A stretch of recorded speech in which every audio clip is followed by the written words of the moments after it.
തിരുവനന്തപുരത്ത് രാജീവ് ചന്ദ്രശേഖർ എന്ന ബി സ്ഥാനാർത്ഥിയെ കെട്ടിയിറക്കിയപ്പോഴേ തോൽവി കൃത്യമായി കേന്ദ്രത്തിന് അറിയാമായിരുന്നു എന്ന് തോന്നുന്നു. അതുകൊണ്ടാണ് കൊല്ലത്ത് വെച്ച് നടന്ന പരിപാടിക്കും ആറ്റിങ്ങിൽ വെച്ച് നടന്ന പരിപാടിക്കുമൊന്നും രാജീവ് ചന്ദ്രശേഖറിനെ തീരെ അങ്ങോട്ട് പ്രധാനമന്ത്രി തിരിഞ്ഞു നോക്കാത്തത്. രാജീവ് ചന്ദ്രശേഖർ തിരുവനന്തപുരത്ത് വന്നിട്ട് സ്വയം പ്രഖ്യാപിച്ചത് ഇനി കാര്യം നടക്കും എന്ന രീതിയിലാണ്. കാര്യം എന്താണ് നടത്തുന്നത് എന്നുള്ളത് ആരും പറയുന്നില്ല. എന്തൊക്കെയോ കാര്യങ്ങൾ നടത്താനാണ് വന്നിരിക്കുന്നത് എന്ന രീതിയിലാണ് രാജീവ് ചന്ദ്രശേഖറിൻ്റെ നെട്ടോട്ടം. എല്ലായിടത്തും പൊതുപരിപാടികൾ നടത്തുന്നു. ശശി തരൂരിനെ ഇപ്പോൾ അങ്ങ് കമത്തിക്കളയും എന്ന രീതിയാണ്. കഴിഞ്ഞ തവണ 99,989 വോട്ടിൻ്റെ മൃഗീയ ഭൂരിപക്ഷത്തിലാണ് കുമ്മന രാജശേഖരനെ 8 നിലയിൽ പൊട്ടിച്ച് കൈ കൊടുത്തത്. ആ ഡോക്ടർ ശശി തരൂരിനെയാണ് വെല്ലുവിളിച്ചിരിക്കുന്നത്. രാജഗോപാൽ എന്ന BJPയുടെ അതികായനായ നേതാവ് ഒരു ഡയലോഗ് പറഞ്ഞു. തിരുവനന്തപുരത്ത് ഡോക്ടർ ശശി തരൂർ മത്സരിക്കുന്നിടത്തോളം കാലം BJPക്ക് ഇനി ഒരു സാധ്യതയും ഇല്ല എന്നുള്ളത് അത് മനസ്സിലാക്കാനുള്ള ബുദ്ധി പോലും രാജീവ് ചന്ദ്രശേഖരൻ ഇല്ലാതായി.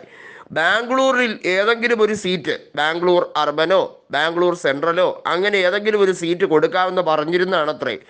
എൻ്റെ പിടിവാശി കൊണ്ട് അവർ തിരുവനന്തപുരം സീറ്റ് തന്നതാണ് എന്നൊക്കെയാണ് ഡയലോഗ് വെച്ച് കാച്ചുന്നത് നമ്മുടെ തള്ളു വീരനായ രാജീവ് ചന്ദ്രശേഖർ. തള്ളി എങ്ങോട്ടാ എന്നുള്ളതാണ് മോദിയുടെ ചോദ്യം.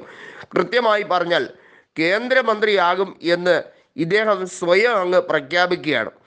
അദ്ദേഹത്തിന് കേന്ദ്ര സഹമന്ത്രി സ്ഥാനം, അതായത് IT വകുപ്പിൻ്റെ ഒക്കെ സഹമന്ത്രി സ്ഥാനം കൊടുത്തത് നല്ല കാര്യം.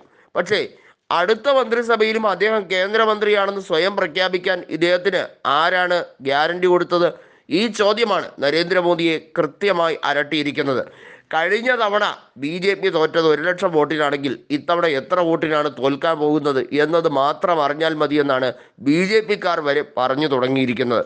രാജീവ് ചന്ദ്രശേഖറിന് വേണ്ടി ചുമരെഴുത്തും ഫ്ലക്സ് ബോർഡും അതുപോലെ പ്രചരണവും ഒക്കെ കൊണ്ട് നടന്ന BJPക്കാർക്ക് വരെ ഇപ്പോൾ മടുത്തിരിക്കുകയാണ്. ഇനിയിപ്പോൾ ഈ രീതിയിൽ മുന്നോട്ട് പോയിട്ട് കാര്യമില്ല എന്നാണ് അവർക്ക് മനസ്സിലായിരിക്കുന്നത്.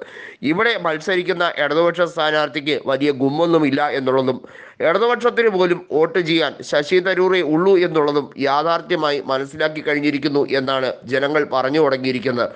എന്തായാലും ഒരു കാര്യം ഉറപ്പിച്ചു കഴിഞ്ഞിരിക്കുന്നു, സകലവിധ ചാനൽ സർവേകളിലും ശശി തരൂരിന് തന്നെയാണ് എഡ്ജ് കിട്ടിയിരിക്കുന്നത്.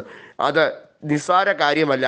35% കൂടുതൽ വോട്ട് ഒരു ത്രികോണ പോരാട്ടത്തിൽ നേടിയാൽ അത് തീർച്ചയായും ജയത്തിലേക്ക് വഴിയൊരുക്കും എന്നുള്ളത് എല്ലാവർക്കും അറിയുന്ന കാര്യമാണ്.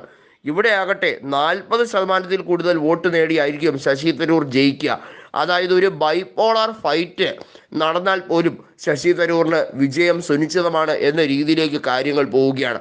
ഇത്രത്തോളം ആവേശം കോൺഗ്രസിന് ഇതിനു മുമ്പ് കണ്ടിട്ടുണ്ടോ എന്നുള്ളത് പോലും ചോദിക്കേണ്ട ചോദ്യമാണ്.